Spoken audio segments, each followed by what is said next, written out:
Hi, I'm Adriana, and today I'm going to talk to you about my book called Flags of Our Fathers and the most important points about my book.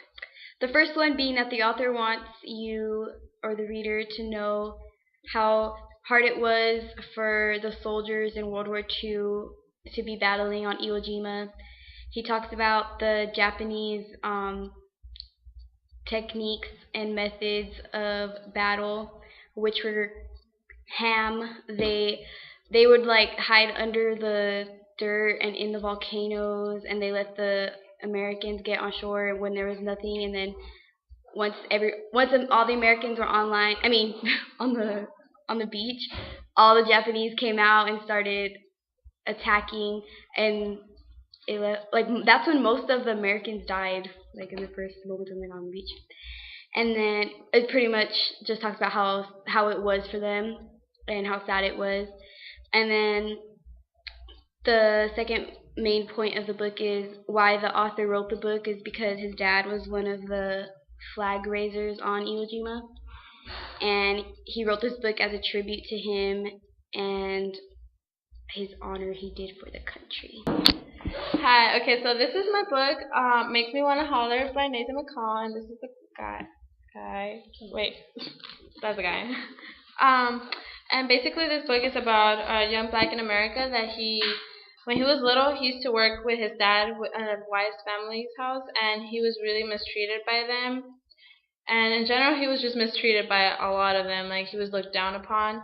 And that he soon began hanging out in the streets, and with his friends, he began beating up white people, and he began stealing from white people's houses, and he raped innocent girls, he shot gang enemies, they did drugs, and they robbed stores, they did so many bad stuff. And he, after graduating from high school, he began to get easy money by stealing people's houses, and he got caught once. And then he served 12 years in prison for armed robbery. And when he was in jail, he was fascinated by words, and he spent his time reading books and expanding his mind. When he came out, he decided that he wanted to be a journalist, and he dedicated his time to being a journalist. So in the book, he has two central arguments, and he says that white people are one of the reasons that black people like hang out in the streets, because they're perceived as criminals. Like even white people were scared to like step foot in the black neighborhood. So that's so it's pretty biased. Like I don't know why we would blame white people for that, but he does, and I guess he has a reason because he's black.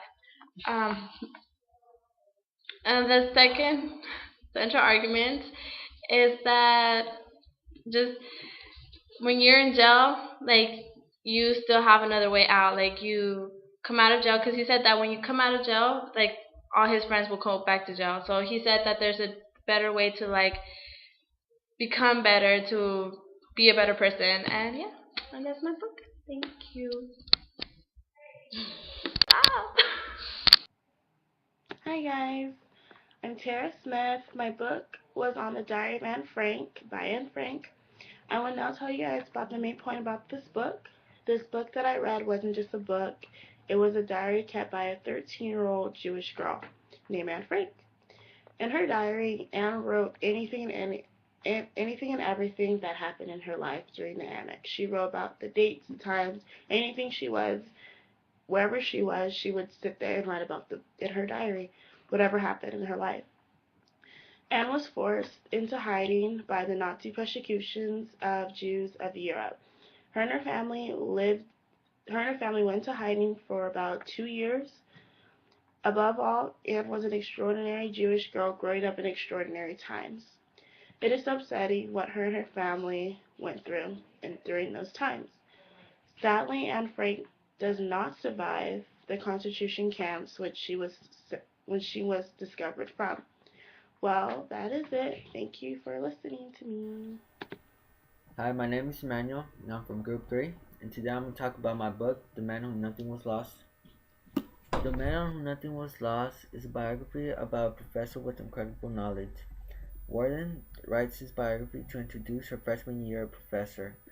The way he teaches in class catches Warden's attention, and she wants to find out why he teaches that way. Warden believes that if she interviews him and learns some of his background, she will be able to understand why he teaches differently than other professors. Charles Hills belongs to a silent generation, hardworking men and women born before 1946, who were shaped by the Great Depression and World War II. Not only he was a silent man, but he is also a very intelligent man that knows it all and loves to share his bad memories to everyone. He was a speechwriter when he used to work for Kissinger's policy planning staff, a very good note taker, and the way he spoke to others made him climb up to a better staff. He was very crucial when he spoke, but he did tell what was right and what was wrong. Charles Hill is a history professor at Yale University, but then he creates his own seminar called the Grand Strategy. The Grand Strategy class is packed with 2 semesters worth of intellectual history and strategic reasons supporting this worldview. It wasn't just an ordinary class. He uses religious in most of his cases, but he also uses what he has experienced. Warren says that in some sense, getting there is a religious conversion.